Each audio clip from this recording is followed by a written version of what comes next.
আসসালামু আলাইকুম দর্শক। আমি এখন আপনাদের শোনাবো মগো বরিশালের শীতকালীন সময়ের কিছু কথা।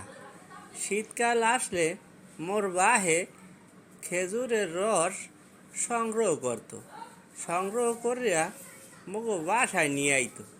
বাসায় আনার পর আমার মা এইটারে ডোঙ্গায় হইয়া জ্বালাইতো বা পাতিলে হইয়া জ্বালাইয়া এরপর বিভিন্ন ধরনের পিঠা তৈরি করত, যেমন চিতই পিঠা, আবার সিন্নি রান্ত বা পায়েসও আপনারা বুঝতে পারেন।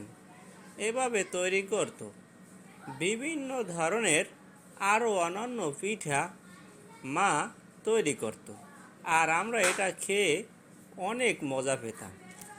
এখন বাড়িতে গেলে